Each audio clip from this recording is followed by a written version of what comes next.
he's Tyson's manager, I know really well. And he was saying, like, I was watching interviews, he was saying, like, we've left no stone unturned, even down to in the swimming pool and the temperature of the water and everything. We've done everything we can for this. They did everything they can for this, and they came out second best. Right?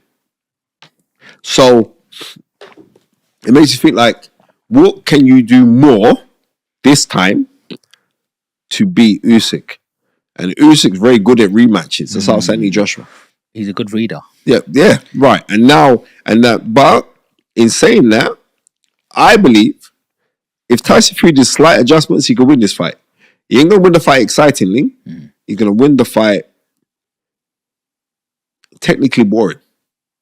But I think Tyson Fury can win the fight. You know what I mean? I'm gonna keep on saying this until this gets to his camp. Make sure that What? You know what I mean? Take a seat. I'm gonna this segment here. I'm gonna send it to Spencer Brown and Woody, who also works in for Gold Star. I'm saying it because I really do believe that Tyson Fury could win the fight, but it would be boring. Do you think he needs to keep him on the outside and use his reach? It would have to do that. It would have to do that.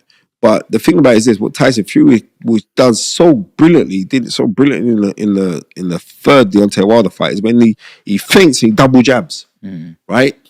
And I think he got taken away to think, well, I'm the bigger man. I'm just going to show you what time of day it is. But he was with a other guy that could suck that up, and he did suck it up. But you know what? Because I think it'd be sacrilege if we don't get Tyson Fury versus Anthony Joshua. Yeah, this was my next question. It's like, look, they're the two biggest names in British boxing, you know, Anthony Joshua and Tyson Fury. Who wins that fight? Right now, Anthony Joshua. Right now, Anthony Joshua. Is it because Tyson's coming off a loss? Yeah. And not only that, but I really do enjoy this Anthony Joshua that I'm seeing right now, who he's linked with Ben Davison. The irony is that Ben Davison used to train Tyson Fury. But I'm enjoying seeing this guy here. I'm really, this Anthony Joshua here, I like this Anthony Joshua. I really do like him. Okay, well, I hope we do get to see that fight, you know? Look, you've been absolutely amazing in terms of, you know, your analytics, in terms of the heavyweight boxing division. You're, you know, a renowned historian in the game. You've got bags of knowledge. I want to go back in time to when you was actually boxing, you know?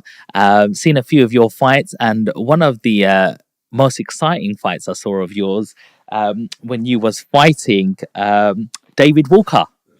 God, that was a fight. Talk to me about that fight, because for those of people that don't know, there was like three knockdowns, and both of you got sort of knocked down. But talk to me about that fight. Talk to me about that night. You know what? I say this a lot to people, and I'm saying everything is about championing life. You can put so much emphasis in, I'm going to be champ. I've got to be. Right now, I can be really open and honest about it. I know that I massively underachieved as a boxer, but that was majorly because I didn't have that real fire inside my belly.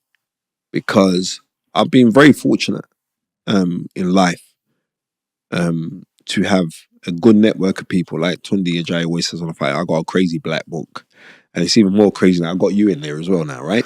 But I'm saying, like, I got a crazy black book where I know everybody. I was always that guy as a young kid that, if you want something, come to Spencer, no matter what it was. You know what I mean? Yeah. You know what I mean? I want to go on holiday.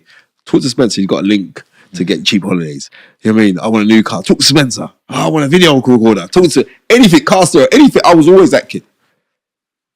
And with that comes price tag you earn. So you're wheeling and dealing and all the rest of it. You know what I mean? I think now when I look back now as I'm getting older, I wish that I had better infrastructure. I'm glad that I'm talking to you because you're a property guy. We can sort out something off the camera, Maybe. right? yeah, right? So when you're that way inclined, the real oomph or desire weren't really there because I could do amazing things in the gym.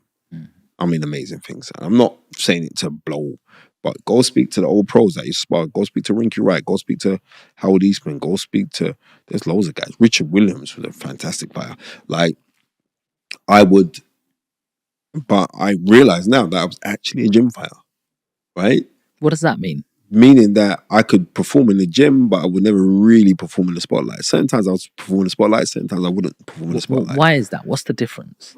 I'll tell you, it's the occasion would play heavily on it. And like, I remember like before certain fights, I'd break down in tears.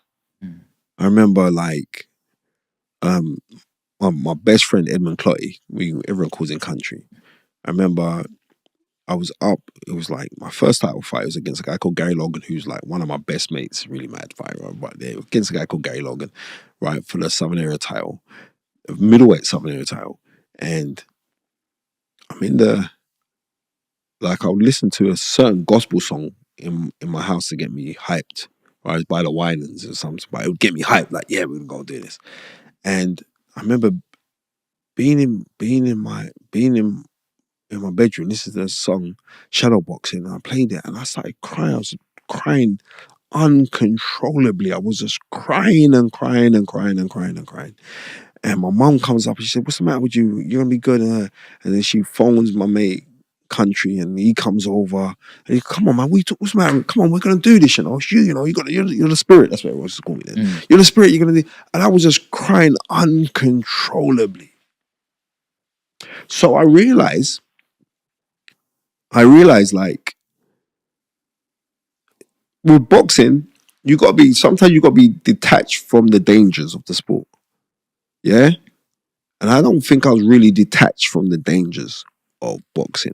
I'm not just talking about the physical danger, I'm talking about the mental danger. I wasn't detached from it. I was fully aware of the dangers. And it was also like with anything that you're going after in life. If you're going after it, but you're going after it half-hearted, because I was that guy, I always should get girls, right? I'm saying I always should get the prettiest girls I would get. You know what I mean? I always had flash cars. I always had those things. And it wasn't through the attributes of boxing, right? People thought it was from the attributes of boxing, but it actually wasn't from the attributes of boxing.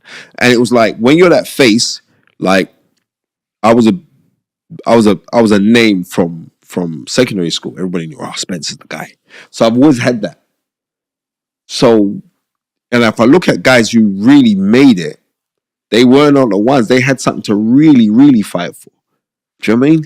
And it's like, when I fought Dave Walker, I remember that was 5 million people watched that on BBC, right? It won fight of the year. Yeah, it was fight of the year. Fight of the year. And me and Dave Walker are really good friends. My mom passed away 2 years ago. And let me just say this before anything.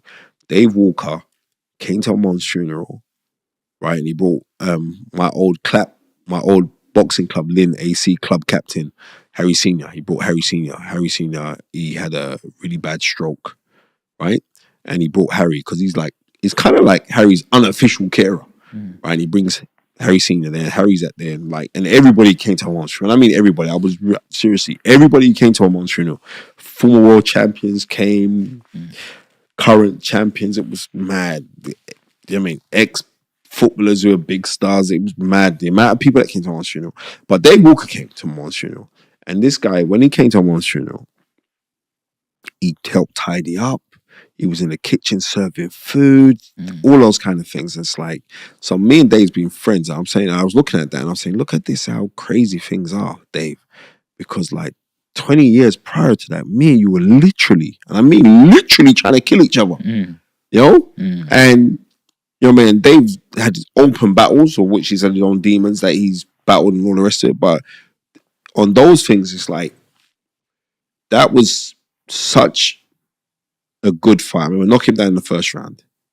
At the end of the first round, it was like if I was 20 seconds or 10 seconds earlier, he'd been knocked out. And he gets up and he's gone. And he's trained by Robert McCracken. Imagine we was talking about. He's trained by Robert McCracken, right? He comes out second round. He tries to stick it on me, and I catch him again. I hit him with a right uppercut, left hook, and he goes over from that again. And I think, right, you're done. You actually jumped on the ropes, didn't you? Yeah. I thought, you're done now. You're done. And you know, even more so, like, anybody tell you in boxing, like, when you hit somebody, you can feel a little shock in your hand, a little shock, like a funny feeling, like a little electric shock in your hand. That's when, and he got up. Fair play to it, right? Then we're into round 3, and And then end of the round, he knocks me down with an overhand right. Then I get up, right? And then he comes out and he throws out a barrage of punches. I remember the referee Lee Cook stopped the fight. And I was like, what, are you stupid? Yeah. Because I'm telling you, I'm going to be real with you. Because in my head, I'm saying, all right, I'm on the ropes, he's throwing shots at me. And I'm saying to him, because I used to do this in the gym. I was really impressed by you at that stage because you were slipping and sliding. He wasn't hitting you. He wasn't hitting you anything clean. You know what? I'm not complaining about that because that fight is part of history. And like, if I won that fight, I don't think people were talking about how it is. You know what I mean? Because it was that one of those ones.